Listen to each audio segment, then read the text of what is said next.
Welcome back to Horrifically Well Read, Bled, and Said. Tonight, we are very excited to have on the show Kenya Moss-Dyme, author of Devil Inside and Progeny. We are so excited to talk to you. Welcome to the show, Kenya. Thank you for having me. I'm really happy to be here.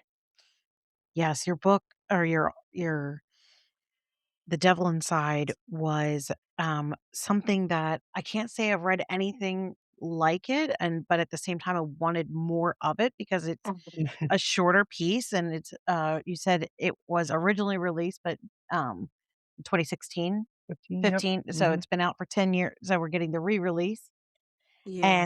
and, it was I'll tell you what, you have some trigger warnings at the beginning, and you have to obey them, but I appreciate you doing that.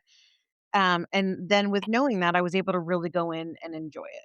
Well, I wanted to Mhm. say this is like, Rebecca said, this is a heavy book, but I felt as I was reading it, there was so much symbolism and so many Absolutely. things going on here.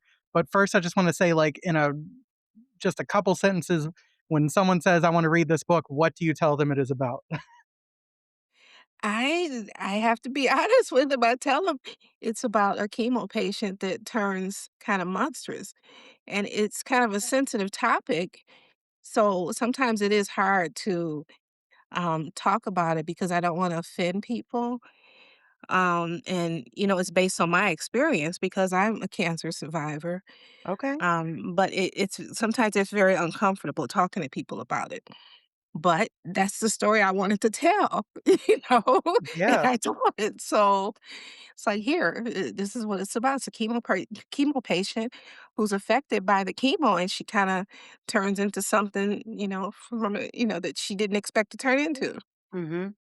Yeah, Adam, you and I read it at 2 separate times, and I just was waiting for you to read after me, and you're like, "I feel like this is full of so much metaphor and symbolism and Mhm. so much deeper." So, we actually kind of held some of our conversations and thinking about that to really save it to talk with you, and so I feel like is that correct in saying that, like, on a superficial level, you could see it as just a story about chemo, but yet there is so much more that we can infer into this? I think it kinda naturally happened as I was writing it because the conversation, like how it opens up with the nurse talking about Red Devil, that is my conversation that I had with my nurse. Okay. Yeah, and what she goes through and then, them cutting her off, all of those things really happen, and there is kinda that thread, maybe you picked up on, of my opinion about the entire, Yeah. uh, you know, the Healthcare system. process. Mhm. But I try not to come too heavy with that because that is my opinion, with my experience. But yeah, there's a little bit of that running through there.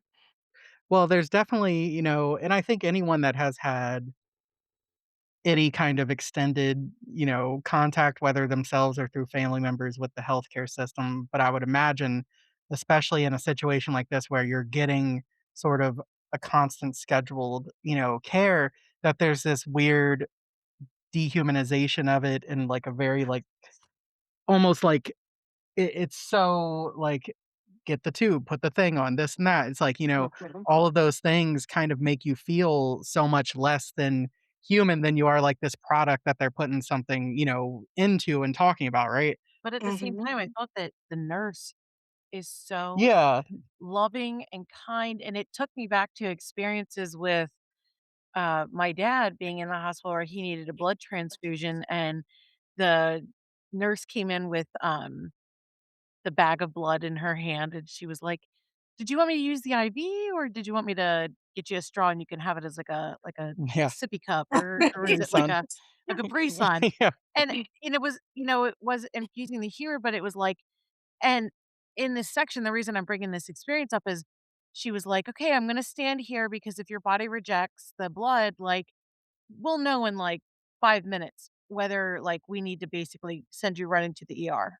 And we're Mhm. like, "Oh, okay." So she, like, starts it and sets the timer, we watch, and I felt like it was very similar to the opening of where she's like, "Okay, it's not gonna hurt, it'll be fine, we're gonna put it in here, just go and think of somewhere," and then, the she's like, "It does hurt, and I can feel it going in," and it's, Mhm.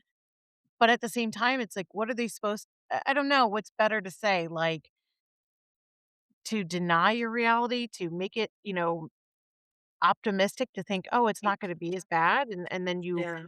you expect it to be better and maybe you positively like, wish yourself into that space, or is that worse because she should have said, "No, this is gonna hurt," It's I don't Mm. what's your take on that? Is like, Or what was that your experience that you were Yes. told like, "Oh, you'll be fine," and then it's like, "I'm not fine."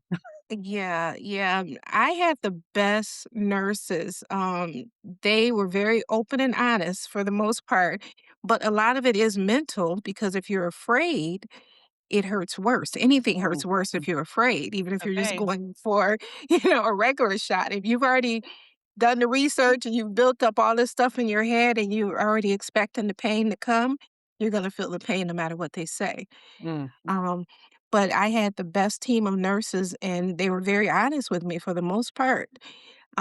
Except the very first one, they kept saying, "No, it's not gonna hurt. It's not, no, don't worry about it." But I think I was very nervous, rightfully so. I was extremely nervous and shaking. I was literally shaking. My blood pressure was up.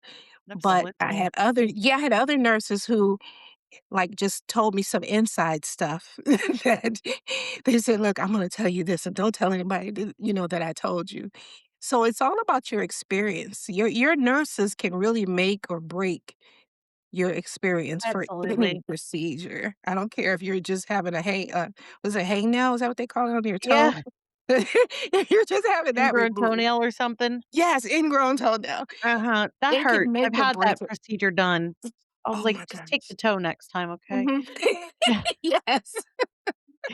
But no, I think you're right because I can think back to they have that award, at least here in Pennsylvania, but I would imagine it's national, but it's like the Daisy Award for your nurses that are doing amazing jobs, and I just think, like, you Mhm. can think about, when you've been in the care of a nurse and they go and they just meet you on that human level and the difference of what that's like, and Yes. I actually ran into one of the nurses that had cared for me after surgery. I was in to visit my dad at the hospital, and she was, like, in the parking garage, and I stopped her, and I was like, "Oh my gosh, you took care of me 6 months Mhm. ago," and I was like, "Thank you for everything you did. I could have never, made it through," and it's like they're little angels, that help so much. Absolutely. That's really interesting. I can't help but think, especially anytime I think anyone goes into the doctor, there's always like the euphemisms that they use, right? Where it's like, you're going to feel a little pressure. This might be a little uncomfortable. And I think Yes. that like you really do that really well, especially because even if they tell you like explicitly what's going to happen, it's very hard to understand until it does. And I think that Definitely. the like mouth blisters and sores in this Mhm. book, they caused physical pain when I read about them, and Right. she's like, "They're gonna happen," and then you're like and then the reality of it, you can't drink anything, you can't eat anything, like, Oh my it just god. the horror of it, you capture all of it so well, and, unfortunately, and, I'm glad that you're, here and obviously recovered, that this is, something you obviously really experienced. Did you find that, like, cathartic to write this out? Like, did this story come to you during the process? Um, like, how did that originate? It was a couple of years later when I started thinking about it and really wanting to write it down. I published this in 2015. I was in remission in 2012. Okay. So I think I started writing maybe 2014. But when I experienced the red devil and it happened just like she said it did, she said it goes in red, it comes out red. Phew. I said, I have to write about this because this is the Mhm. most insane thing I've ever seen. And I've never seen that in any TV shows or anything that it comes out just like red Faygo pop. Like, it's like, this is Wow. insane. And I knew then I needed to write that down. I needed to write down everything that was happening. And that's just kind of how, it was a horror story. It was Yeah. absolutely a horror story. It That's why is. I have to tell it. Yeah. Well, I think there's something that image, there's something very symbolic. There's something just very, like, that cuts to the heart of humanity that that's not supposed to happen, right? Mhm, Like, when you go to mhm. the bathroom, like, it's not supposed to happen, and obviously, it gets tied into, like, other, Yeah. biological things, especially with women and stuff like that, and I think it just creates this really gloriously uncomfortable sort of thing that's just perfect for a horror story that you capture so well, right? Yeah.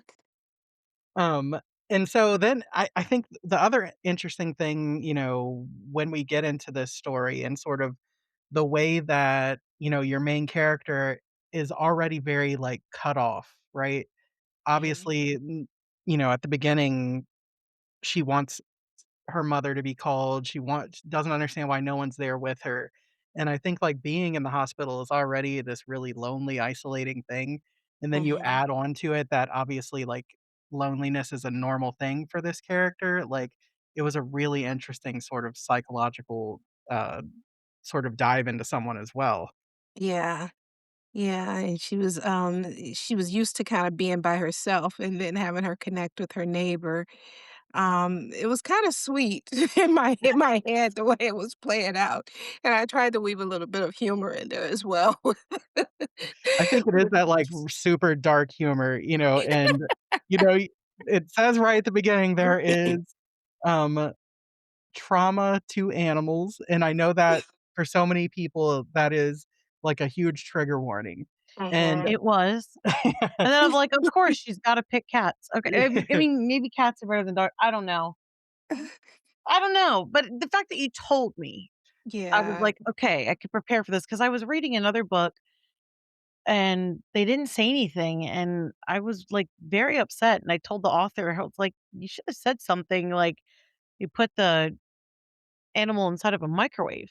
And I was like, "There's Oh. no warning for that." I was like, "Maybe I should have let's edit that out." Mm. That's terrible. Nobody'll know what that means. I just did my own thing that I needed trigger warning Yeah, we're for, gonna have to put a Kenya. trigger warning before your lack of a trigger warning. Yeah, just we'll just announce that at one point, Rebecca Mhm. tries to talk about how an author needs a trigger warning while also falling directly into the trap of Not having one. You can trim the book anyway, down. you told me that and it helped, and I Okay. didn't feel like you, like, sat on it for super long, where I was like, "Okay, I can pace through this," but Yeah. it wasn't for like, you weren't just doing it to be sadistic or gross, like, Mhm. I mean, because as we build in towards, like, a crescendo of Mhm. this hunger, it all makes sense. Yeah, it's hard to Yes. not, like, I'm trying to avoid, like, any kind of spoilers, and I know that's hard for, like, a novelette, to not do so while still trying to get people, to be interested and read it, but I think the destruction of innocence, the inhumanity of it, Mhm. plays in so much, and I think that to have something that is as shocking as what, she does really drives that home, and I was just wondering, like, was that the point? Was it like, "Okay, what is going to be around that she can do this with?" Or, like, what kind of things when you were like, "Okay, I'm doing this," Right, like, where was your mind going? It fell naturally to that because that's probably the only one that you can well, let me see how to word this. Let me see how to word this properly. I don't know, it just seemed to fit, for Dawn, Dawn's character, it just seemed to fit for Dawn to have, a Mhm. bunch of cats, and it Yep. just kind of naturally flowed in that direction. well 'Cause, you can't really, like, loan out your puppies No. right, because right, they'll be at the door barking and, trying to right. escape. Cats are just gonna come in and sit down like, "Hey, what we doing now?" You know? Look, I've been known for many a times to be offered, "Can I borrow a cat?" Mhm. We have a lot of them. Why, do you need to borrow one? Because we Yeah, can get one to you. yeah, if you need one. We're basically Dawn, Yeah, that's why so I was like, "Okay, I see you, Dawn." And now she's like, "Well, that one's my favorite." And then it's like, "No, Mhm. they wouldn't do this." And it's like, "Yeah, exactly." Um, one of the things that I felt like you tapped into is like, so when you're going through a medical procedure, it's you and yourself, right? Like you can't Mhm. outsource it to anyone else. Like Adam was saying, like you can't explain what the experience is like. It's like there is no help. It's just you and yourself going through this no matter what. And So whether that was like my first time to be in an MRI or the first time that, your flush was saline and some people can smell it and, whatever, it's it's like, okay, well, I just felt like you took the reader on this basically it becomes this level of self-preservation that almost felt like the character just had to hunker down, hold on, just completely turn into anything and everything she needed to do to just survive, and it's like the Mhm, survival switch flipped on, and then it, like, flipped into overdrive, and it just like, it never went back down, and yeah, she was just like, "This is who I am now. Like, I just do what I need to do to survive, and it's me, myself, and I, and it matters about what I need for my body and what I'm going through," and it wasn't it felt animalistic in its own way, in its own, mm, like, what's it called? Like lizard brain? Yeah, mhm, survival of the fittest kind of thing Yes, too, yeah. and it was just like because she doesn't start out as someone that it seems like that would have these behaviors, but mhm, she's, I don't know, irradiated, from the inside out, that it mhm, goes in and it, obviously aptly named, the red devil is the chemo that they yes, it's like it brings out the devilish nature, but I don't know if it is even devilish nature, it's like just survival nature and mhm, carnalistic, and, I just think you did such a good job of showing that maybe you are never the same after certain medical procedures, that you've and I'm triggering Adam like crazy here right now yeah, because he had his own survival story for this, so I'm surprised that but that's what it is. I think you just I mean, even after everything you went through, Adam, I don't feel like you were, like, the person I knew you as for all those years for, like, maybe a good month after everything that happened. You were just in your own, like, "What do I need to do day to day to survive?" And, mhm, I mean, probably you shouldn't have even been sent home at that point, but the point is you were, but I think when you go through something like chemo that gets you to the point that you're so sick Well, and you're that's a so good debilitated, it's like, you know, she had to do what she had to do. well, I mm, think that's a good point too, that it's like, okay, here's this we're gonna pump you with this, for a few days. It's basically killing parts of you inside, right? It is mhm, purposely a poison. Now go home and hang out, like, and we know mhm, you're kinda by yourself. And I think that that's, like, what a messed up situation, It right? is. And how she has to take a excuse me, but a fucking Uber, like, a basically. mhm, Yeah, mhm, yeah, they're like, "Oh, yeah, we set this up." I'm like, "Oh my god," and then the taxi driver is super nice, but, like, the idea that this is normal should not be, Well, right? a friend of mine just yes, the other day said, like, her mom had broken her hip, and they said, "Everything's fine, blah, blah, blah, whatever," and they had to go to a second hospital. Well, they were like, "No, we're gonna keep her, it's fine." And all the family went home, and then it was, like, 3 in the morning, they were like, "Okay, you're done, you're discharged," so she had to call an Uber at 3 in the morning to come oh, wow, and she's an older woman and just, like, mhm, yeah, it's just, sometimes it feels like, where is the humanity in it? I get it, but I yeah. don't get it, you know? Yeah, they're in such a hurry to recycle those beds. There was a time when they wouldn't release you until, 8, 9 in the morning. Now they definitely do kick you out as soon as you're clear because they have other people waiting to get in the bed. I don't know if we have more people in the Yeah. hospital these days than we used to. I don't know Ugh. why that has changed. Do you now that idea too, like it said, it's like I understand, like, you need to be in a hospital for it to be administered because of, safety and all that kinda stuff, but you're Mhm, basically sent home to suffer, right? mhm. And I was just wondering, like, is that how you felt too? Because that's how it felt like this character was like, "Go home and, like, it's gonna be terrible, and once you start feeling better, come back to be made to Yes. feel worse again." Right. Yep, that's the cycle that they put you in. So initially, I was in hospital 3 weeks. I don't know why they kept me. I don't know if that's standard. I don't know why they kept me so long. But so I just went through this with my sister. Actually, my sister passed this past Oh, August. I'm sorry. Um, Thank you. Now they didn't keep her. She went in for her first treatment and she came home. So I don't remember what happened when why they kept me for 3 weeks. But that is the cycle. They do it, you go home, and then, you wait whatever amount of time. Hers was weekly. Some people it's, biweekly. and the effects, I was about to say special effects, the side effects happened and start happening, within the first 24 hours, and then they clear up over 3, 4 days, and then you start feeling better, yeah, and then it's like, "Oop, time to go back." It's a crazy, crazy thing, but it's different for everyone. However, I wanted to, draw back on the point you just made. You do feel different after it's over, and I think Okay. that's with any surgical procedure, because they've pretty much, people compare being put under with anesthesia to dying.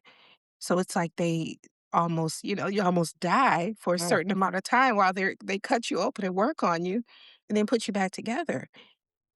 That's a crazy feeling That's after wild. it's you're right. over. You're right. It is, You and you do it's feel like so superhuman. commonplace, but it's yeah, I don't remember. I think it was a podcast I was listening to, but the concept of where do you go with your Mhm, consciousness during the Anesthesia. yes, Ah, and they were talking about a particular book, and of course, I didn't write it down because I was listening to it, like, at nighttime to go to sleep, but, yeah, I mean, that's the point of it is, like, so somehow you're not experiencing pain, you're existing, you're not dead, but you're not alive. mhm, It's this in between, um, and sometimes, you have the scar to show where it was or the rehabilitation afterwards, but, mhm, yeah, I mean and I don't know if you ever become as present with your body is maybe what I was trying to say at the beginning, because when your body's healthy and you're just in the world, you're doing whatever you wanna do, whatever you need to do, and then now you've gotta go through some procedure, and whether that's, "Okay, I need to get a root canal," or, like I said, something like going into that machine with the MRI, um, mhm. you're incredibly present in your body all of a sudden, maybe in ways that you haven't ever had to be before. Yeah. If you've been blessed with having a fairly healthy body, up until a certain time frame, and I think that in of itself is what feels the loneliest, Mhm, because there is really no additional help, it's just you and yourself of, "Are you gonna make it through this?" mhm. And I feel like another question, and if it's too personal, you don't have to answer, but, do you feel like you're glad that you did the Red Devil, and that you went through all this, and, like, did your sister have the same cocktail provided to her? No, she had a different cocktail, and she did a lot more than I did. Um, she did everything for, I wanna say 2 years. Mm. It may have been 1 year, but it was at least a year. She did everything, like, and that's the dark side of it because she did everything they told her to do, and then at the end, it was like, "Well, none of that worked. Yeah. Sorry." oh, Well, You know? that's why I wanted to ask you was because I feel like for people that do it and it works out, Mhm, it's thank God and we're happy they're still here, but then mhm. there's the people that it doesn't work out for, and the amount Right. of pain and procedures and suffering that they endure, and, um, I'm thinking of my sister-in-law's mom, that's really the only experience that I have with this, but, she would get fevers and infections and all kinds of things that she was going through, and finally she was just like, "I don't wanna do this anymore." And it Mhm, was I mean, she had a wonderful life and a wonderful family, and, she was young and lots of reasons to fight for it, but she was like, "This is absolute hell on mhm. the body, like, I can't do this anymore," and I felt like that's one of the last things that you can take back is that autonomy of saying, I'm choosing this." Yes. Yes, I have already told my kids if I ever have to deal with that again, I'm not doing it. That's my choice, and they know that. I will just spend the rest of my time enjoying life with them, traveling, spending money, having a good time. I would I not mean, do it again. that's essentially what I wanted to know is just you've done it and you survived it, but it sounds like it's truly like, you know, hell on earth or hell in your body. Yeah. So I don't think anybody would begrudge for saying, "No, I'm not doing that again." Yeah, yeah, it's definitely it's always a gamble and it's so crazy because there's so many different types. That's one of the things that the nurses had explained to me. There's so many different types. There's different types of chemo. Obviously, there's different types of cancer, and every body is different. So, one of the saddest things I remember my sister constantly saying to me, why can't mine be like yours? Oh, Oh my. And I'm like, I don't know. For one thing, mine was stage two, so that was a big, part of me being able to, have the experience I had. And hers was four when she was diagnosed. That mm, makes a big difference as well. However, still the journey that she took, she did everything. I mean, absolutely everything. And I didn't have to do all of that. I only did the chemo and, a little bit of radiation. That's it, a little bit. She did everything. And that's what makes it even worse because I always compare it to like if you took your car to a repair shop and they say, "Oh, it's the, air conditioning unit, we're gonna fix that." And you let them fix it. You take it back home. It's still not working. You bring it back. "Oh, it's the transmission, we're gonna fix that." You would not continue taking your car back. You would be Right. calling, Oh my god. somebody. You would be, making noise, but we allow them to do this yeah. when it comes to cancer. They just keep saying, "Oh, we're gonna try this. We're gonna try that. We're gonna try that." And then, "Oh, you know what? Wow. None of that worked. We're sorry. Maybe it's time for you to call a meeting with your family." Oh, Oh, And I and know the medical professionals have a big job on their hands, such an right. important there's something wrong with that system. But you Um, know what? The way that you're saying that, I mean, I wanna say that I'm very ignorant to this experience, and, I'm only able to report on that just from watching, from several angles away of what with my sister-in-law's mom, but the way you're describing this is, I mean, I can't even imagine that you're pumped up with all this hope and trust and, we're gonna make it through, and we're gonna do all this, and we're mhm, rallying around, seeing how much people are like, "Cancer sucks," and they're mhm, and then, like you said, like, she's done every step, everything that was told and followed it, and yet it didn't work, and mm, I am so sorry. yeah, and then Do you you go think through that all of that that and you ring experience the of bell. I'm I'm sorry? sorry. I'm sorry, I didn't recognize there was an overlap, I apologize. Oh, that's okay. I was just saying you go through all of that and, they do, get rid of it in one part, and then it comes back in another part. It's like, "Well, wait Yeah, a minute. Is it in another part because what you did pushed it there?" It's wow. kinda weird to me, that's kinda odd, so I It's like don't. a game of whack-a-mole where you push one Yes. down and the next one comes up, but not in a funny Yes. but way. when you push it down, is it like you said, are you pushing it somewhere that's whew. So do you Mhm. think that you could have, a follow-up to this novelette with what you've gone through with your sister, in a companion piece? Not because it needs to be written for anybody else, but for yourself, just to process it. Mhm. I probably will at some point because of what I experienced with her. Um, she went through a lot. She had the, what do you call it, the stoma in her stomach. Okay, yes. Like, that they did that, and they just completely took away her quality of life Mm. for, the last, year of her life. So, yeah, I think she was going through it for 2 years. That I think that her story does need to be told, kind of as I don't wanna say a warning because, again, I'm not the medical professional. I think they do have good intentions, but I think it's also important to recognize that you have to, I don't say shop around, that feels like the wrong term, but I do kinda feel like you do. Advocate for yourself in terms of, yeah, like a Knowing second your opinion or options any of of, those, yeah. yeah, I mean, I think Yes. unfortunately with our insurance system, you're kind of Yes. led to believe at least you might not have options in Mhm. that way with some things, but I making was sure you're getting, I think I hear what you're saying, Adam, but I think more so, I think we're trained and expected to go through. Of course, you're going to get the chemo. Of course, you're going to get the Mhm. radiation. Like, let's all rally and do this. But is there another choice of Mm. maybe I do or I don't want to do this in general? And maybe if the curtain was pulled back more often, we would Yeah. think about that differently. So I feel like the tale that you could tell about, her life and experience and yours and seeing that from angles could be, when we look at horrific things through the lens of horror, it's very healing. And Mhm. I think that could be a really important piece to tell for sure. Yeah. Um, but in this type of society that we're in right now, they're not it's not you can't advocate for when you having a humane death.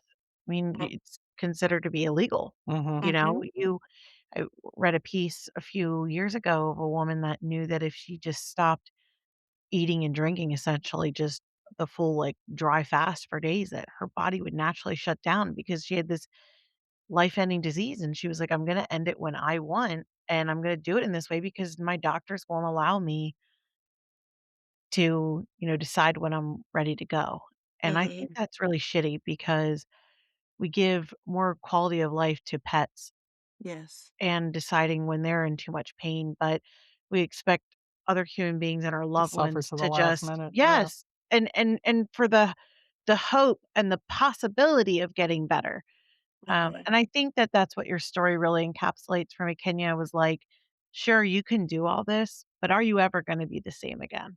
Mhm. And I just felt like that's where the haunting aspect of this all came in of, like, you are forever changed, and yes, she survived, but to go on to do what? And Yeah. I love that you wrote this and showed that as a personal story of you being a cancer survivor, for someone that hasn't gone through that, I mean, it's one of those things where I know that as I know somebody or as, we end up going through that or whatever it might be, that I'll be thinking back on this story. Oh, okay. It is, I mean, it's Mhm. an important piece to discuss and to know that and just how you're saying, like, the nurses say this, but it does hurt, and you have to think about these things, and, okay, Mhm. you are gonna be like this, and, selfishly, for the people that are living, we want those around us to please go through with the procedure, but they're that I don't know, and maybe it's this gamble, of do you go through this and you have all of this pain for this much time for the hope that Mhm. they'll still be around?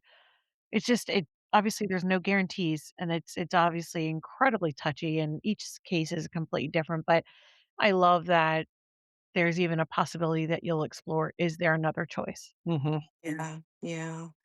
And so much of it is experimental as well, and they're experimenting on us. Mm. So a lot of things that they offer, they don't even know if it's gonna work, but they wanna see. So you have to remember that you Wow. have a choice of saying, "I'll do this," but I'm not gonna do that. You can't guarantee me, absolute guarantee, I'm just gonna do this over here.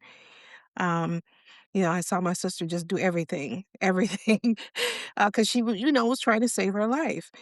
And a lot of it was things that they just wanted to try to see if it would work.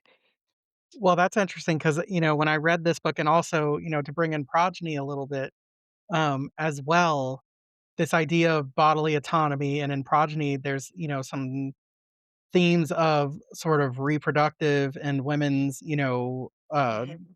autonomy over their children, having children, all that kind of stuff. I'm thinking about books like Medical Apartheid, and what's the book that you just read about uh experiment like how medical things on Keep going, I'm almost it's there like with you. something twist or something. But I'm just I'm saying that sorry, I've read a lot of books yeah, recently, and yeah. but I'm just saying the way that See, it people of only works when you do that to me. I can sit there and tell okay. you things like that, So and then you're like, "Oh, you're talking about this." no, I'm just saying, people of color and especially women, black women, their pain is not considered the Right. same. All of these different things, it's like, we're going to do this instead of, like, asking for permission, they're just like, "This Mhm. is what's gonna happen." And, even with the way that sort of, like, things play out with this, the child and progeny, Mhm. um, that it's very much the same thing of, like, there is no agency for a black woman with certain things, and I think that the way that the characters are like, I'm going to do something for myself because in Devil Inside, it's like, it's working really well, so we're going to stop doing it. And Yes. while they might have, like, a plan and that might make sense, it's not really explained to her very well. And for Mhm. her, she's like, despite these monstrous side effects, it's also doing what it's supposed to. The tumor is going down like crazy, she is feeling better in these other ways and things, and then to just be like, "Okay, we're done with that, we're gonna try something else, we're just gonna hang out." It's kind of the thing that you're saying where it's like, What the hell there just is happened? this. Like, I don't get the choice anymore. Yeah, Yeah. and, like, I'm just wondering, like, thematically seeing that in a couple things, is that something that you've kind of seen or and think about too? Yeah, because they have a protocol that they've laid out, and it's not specific to any one person. Because I remember in the beginning, he told me, "You have to do 6 treatments." And I said, "Why 6? What if it works after 2?" And he said, "No, you still have to do 6." I was like, "Why?" And he was trying to explain to me, because that's what the protocol is, you have to stick to that. So it's not customized to anyone, but at the same time, they don't listen to, I don't think they listen to patients too much at all anyway, Mhm. but I'm always confronted with the fact that, as a Black woman, that they already have these preconceived things that they've been taught, so they're probably not gonna listen to me, even less than Yeah. they're listening to someone Awful. else, because this is the way they've been taught.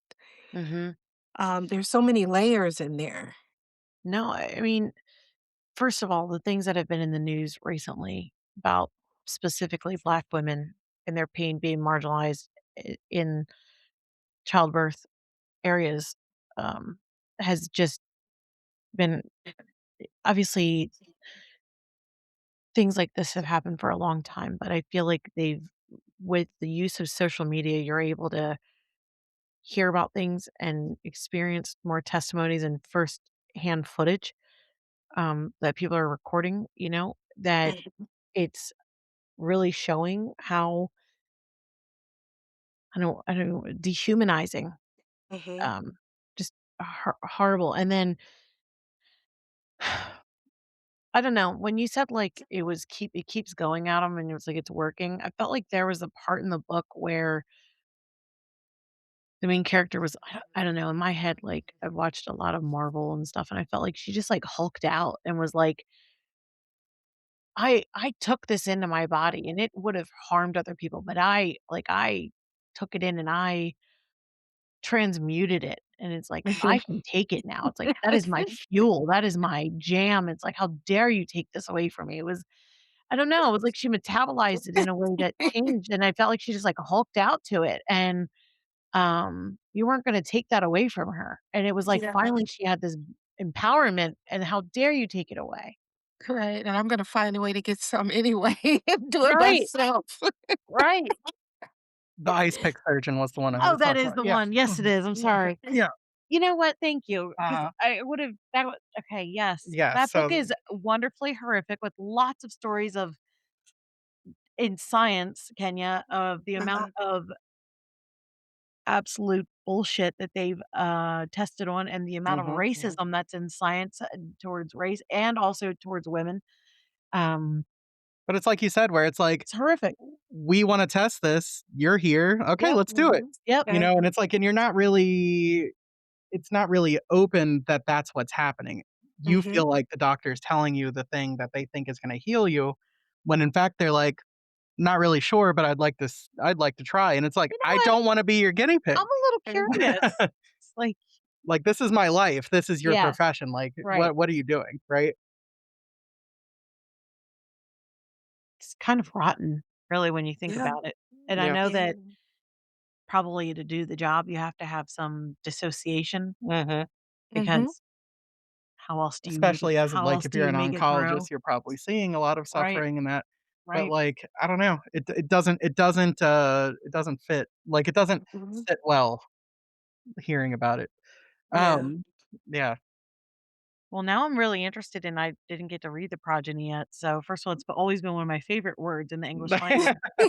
Uh, so, I mean, I was like, "That's a plus," but, now when you've described this a little bit, Adam, Yeah. I don't Well, I have that to this say, sounds like, really cool. so, if you've it's, such a good story of that kind of, like on the outside, it gets much more deeper than that, but that idea of, like, adopt this kid and something ain't quite right, right?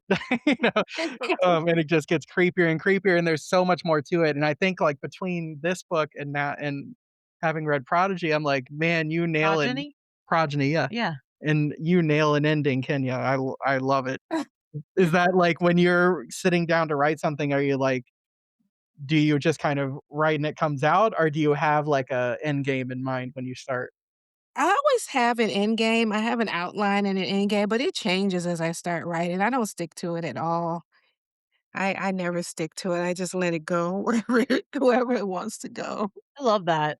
I love that because, I think that's the level of I don't know, that speaks to me. I always need to know Adam, I do that even if it's, like, on Mhm. vacation. I have to have it completely laid out But with the I full yeah. freedom to not follow a damn thing of what Yes. I put on Mhm. there. It's like I Yep. have a backup, Mhm. but let me just do whatever I wanna do. But, Yeah. and what are you working on for, a couple months coming up here? Oh gosh, I've got 2 things. So the Devil Inside, the one I sent you, it had the sneak peek of Boyle Advisory, right? And Yes. it's okay. That one I've been working on off and on for, 10 years. So I said, "Let me get this done and out." But that one's based on the Flint water crisis. Oh Oh, my amazing. Y god. Okay, yeah, so I had this idea that, with the people drinking the water, that they're dying and turning into zombies. But it was more of the water was poisoned in order to get rid of the poor, Mm. Ooh. Geez, I'm so sure that's a far stretch, not really, Yeah. I'm, like, being sarcastic, like, "Hey, it's a new way to just force people out of the city and Well, I think that's go." really interesting 'cause, actually one thing I wanted to bring up in Devil Inside that we hadn't yet is the character of this unhoused person that kinda lives in front of the building. Um, Yes. I love that it is her choice. This is how she wants to live. She finds a freedom in this, and I was just Mhm. wondering, is that character from experience? Where did you come up with that? I don't think so. I don't think it was from, any knowledge or I just thought it would be a different, you always see unhoused people written in a certain way. And Mhm. I just felt like, because anyone can end up unhoused. And if they have a comfort and they have their autonomy and they're happy, you can't just like force what you want on them.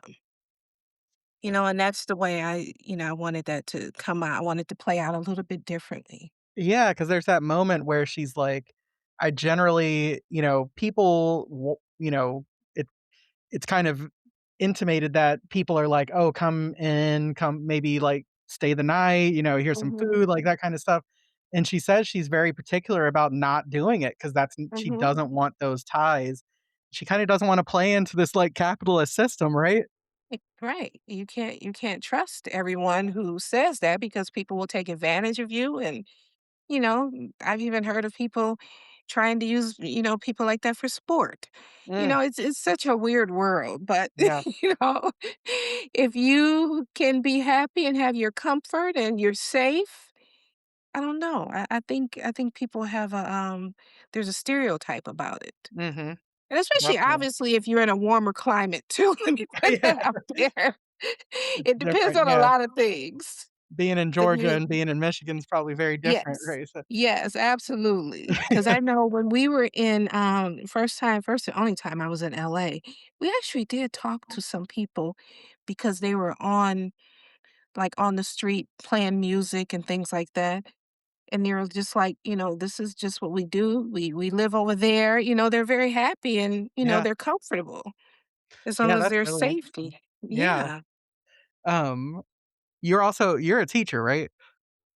No, so Yeah. I am a, learning developer. So I Oh, okay. write yeah, kinda I in knew the you were in same education somehow because 'cause I've seen some, yeah. threads and stuff, and it's interesting when you said, like, "I have a plan, but I never follow it." I was like, "Oh, it sounds like a lesson plan at school." 'Cause I would it's like you have best laid plans and then, other people become Mhm. involved, and you're like, "You know what? We're still gonna figure out what we're supposed to, but we're gonna go Yep, about this a different way," and I love yep, that you do that with your writing too. got to. So cool.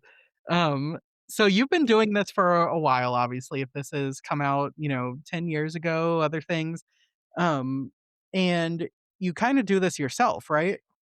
Yeah, I'm self-published. I started out with the publisher briefly, and that lasted about 3 months, and then I've been self-published ever since.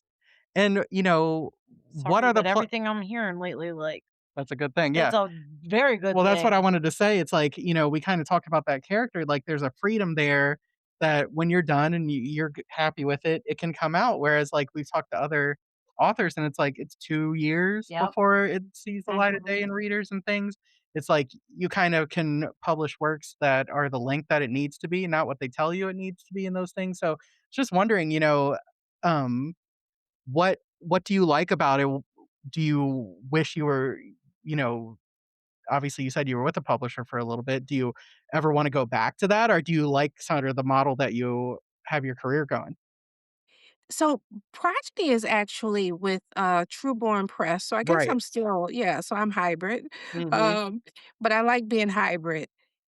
I like being in control of, my work, my covers, everything. Like the "Don't Talk to Tina," the cover that I got Mhm. from Grandpappy, that beautiful cover, because Yeah. I had the story of "Don't Talk to Tina," and I was gonna put it aside and maybe pitch it, go through that whole process, but that cover is so perfect for it. And, if you pitch a story and it does end up if I'm, fortunate enough to get it with the publisher, they're gonna wanna do their own cover. They're not Mhm. gonna take mine. Yeah. Um, so I like having the control myself. No, I love that, and, our friend, she had just posted all those beautiful our friend Candace had Yeah. just posted a bunch of, your books that she had gotten, and I just loved, like, the mixtape covers Yep. and everything. It's just like it yeah, I imagine that's really cool because we have talked to authors that they're like, "This is a great cover. What do you think?" They're like, "Oh, yeah, when I saw it, I liked it too. I had nothing to do with it." And it's like, that's kinda sad, right? This is your book. Yes. Yes. Yeah, you don't get any say so over the cover, and then the book doesn't come out for like 2 years. I don't know. I would wanna be able to keep writing my own books and putting them out even while the publisher is holding on to that one to put it out in 2030. Yeah. I would still wanna be putting this out, but then by the time that one comes out, it's not that same and then I gotta pull back up that same passion that I had when I first wrote it. That's what I'm wondering. Because I'm glad you said I think about that all yeah. the time. 'Cause most of the time, all these authors too say that when it comes to marketing, you're basically doing it yourself even if you're with a publisher. Mhm. So, Mhm. yeah, it's like, "Oh, I have to get all excited about this thing again," and obviously, it's still your baby, you're Yeah, still but gonna be but it's I'm like, so glad you brought that up 'cause I'm like, I I don't know can't if I could do remember that. I can't remember things I wrote last week, and I have to Oh my remember gosh, the ins and outs yes. of a, 100 Yes. something page, whatever, so Yeah, that's very difficult when you're doing the rounds and talking about it, and I've forgotten the names of people in my book that, came out a few weeks ago, and I gotta remember all of the names, so how do you do it for a book that you pitched, 2 years ago and it's just now coming out? You can talk about it for 2 years, but people are gonna get sick of it, like, "You're talking about this book every time I see it on my feed, but it's not coming out until 2030." Like, I'll pay attention in 2029, yeah. It's funny when you He's say you someone after my own heart. yeah, I love it. I think about that all the time too with, like, all musicians, but especially rappers, 'cause, there's just more words to remember when you Mhm. do it live. I Yeah. think how do you remember the songs that you did, like, 10 years ago when you go out to perform them? You must practice all the time, because I I would guess never I do. remember. Mm-mm. I sure don't. So, Yeah. I actually saw your books and bought your books at Stoker last year, when I went, and visited the Black Women in Horror, sort Panel. of table, that Yeah. had, Tamika Thompson and Momo Shadi, Sumiko Salson, like, it was very Mhm. cool. What is your sort of, like, is that are you gonna be part of that as well for the next StokerCon? Like, just anything about that kinda group because I've found so many authors through that book, that is offered through that. Yes, we will be at the table again this year. And let's see, I know trying to think Tamika's book, I'm not sure if it'll be out by then to be on the table It's because she March, has a yep. brand new Yeah. book. Which Okay, so was she'll have her book. amazing book. We've both read it and we'll be having her on the show Yep, soon. she'll be on in a couple well, we'll be talking to her in a couple weeks. Just Yeah. an Okay, incredible yeah, book. so she'll have her book there. Pamela Raymond, her first book will be there. Her Nice. debut novel will be there. I think it's a collection of short stories. So a lot of great new stuff is gonna be on the table this year. Yeah, But I'm we'll be really holding looking it down this year forward to again. it. I mean, this is when you make an investment in literature, make sure you're investing in Black women in horror because they write the best. It's yeah. So, definitely And it excellent author, some of my favorites always, yes. at that table, so we're excited to see you again there. Very, very cool, and then you'll be in Nashville in October for a very cool event too? Yes, the very first event of its kind because, thrillers are so popular, right? Whenever you talk about thrillers, everyone knows Frida, Big Frida, right? That's what Big everyone Frida. knows. I don't like to read Big Frida. Isn't it true is it true though that she uses AI for her books? Um, I did not The know moment myself I because heard I've that, I was never like, read one of her books. I've yeah. never read I was one. like, "I'm not doing it. I'm not. Sorry. Go on. I'm sorry." not to be, Yeah, I controversial tend here. to shy away from things like that when it's, like, so popular, that's all everyone reads, so I just have not read it, but I have so many indie author associates who write thrillers just as good as Frida or Yeah, better, and you know? I'm willing to support them. Yes, yes, so the thing is, people did not widely know that Black women write thrillers too. The number of people who have approached me and others said, "We didn't know that there are Black women that write thrillers, we only know Frida and" the other women, they did not know. I say, "How is that possible? Did you say, How is that Black women possible?" live thrillers? Yeah, Like, It's like they didn't know that Black women were writing thrillers. So we decided, let's do a book festival that's amazing, featuring, Black women authors. Well, it's not just Black women. We have, Black male authors as well, but it's only for thriller, horror, and suspense. amazing. So, and it is my birthday I was gonna weekend, say yes. we can drive down, we'll take a Mhm. 13-hour trip and Why not? just why not? Um, you know what? The jewels that you discover at events like that, though, Mhm, I mean, Brianna Cox will be there too. oh, we're a huge Yes. fan of Mhm, Brianna. and Indigent is a really great book. Oh, Definitely keep that yes. in Speaking Oh mind. of my another goodness. medical Oh, yeah. related Mhm. Horror. yes. That's the best Oh, part. It's like yes. if you're a listener and you've been thinking about going to book events or you happen or, checking out different ones, it's where you find the best, you just can Yes. connect and discover new things. Like these things aren't being carried in even Most indie most I bookstores was gonna too, say, yeah. yes. It's the place to go and really discover some of your favorite new authors. I know I Yeah, have. because 'cause you're not gonna see 'em in Barnes& and Noble when you walk in there. So, yeah, this event is so amazing. I'm so excited. There's gonna be, I think, 37 authors Oh my Wow. god. total. Let's just book it now. Yep. Yes. It's time to go now. Yes. It's gonna be big, as I can't believe we've never had this before. We've got Well romance. We've got the Black Romance Fest, which is mhm. huge. There's several of them, but never one that's just for thriller, horror, and suspense. Can I appropriately call her Big Frida? I don't even know if she's a big woman, but I just I didn't coin that name. I feel like, Brit in her books on, TikTok, I think she was the first one to call I it love that. that. hey, look, big as in like a big author, Yeah. okay? Like, Mhm. Her section at the store is big because it's like I have r James Patterson Yeah. now yeah, where you're like, "Oh my god, how many books has this person I've written?" read, like, maybe 2, maybe 3 of hers, but, like, for instance, like, I went and saw The Housemaid, the movie, but I had already read The Last Mrs. Parrish Mhm. before I read The Housemaid. I don't know how that even works, that these books are So similar. They're no, similar? let's not use Okay. the word similar. Let's say Oh. they're almost identical. Yeah. But Mhm. for a few details, like, if you could say that you had a Venn diagram, it would be 90% Sliver. overlaps. Yes, I mean, and it's in, like, the minor, minor details that, they don't match up of, like, Yeah. this one talks about trinkets of dolphins, the other one doesn't. Like, that's the things where it's like, Mhm. well, there's a difference. I mean, it's harder to find the differences than the similarities. I don't know how something like that happens, I Hmm. don't know. So, It's like the Deep Yeah, that Impact movie was Armageddon huge. volcano movies, like 2 of them happening at Mhm. the same time. I don't know, it's a weird thing in pop culture sometimes.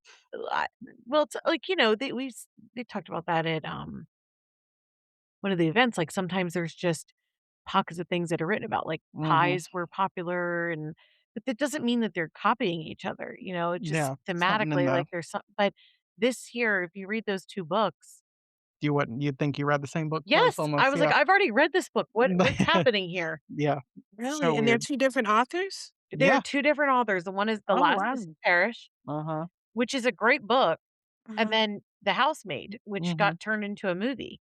Yeah. And I personally like The Last Mrs. Parrish first because it was grittier and more, just really, I guess I would say nasty in terms of, like, the thrilling. Now, the premise of both of those books, again, because they're 90% identical, it's a lot of fun.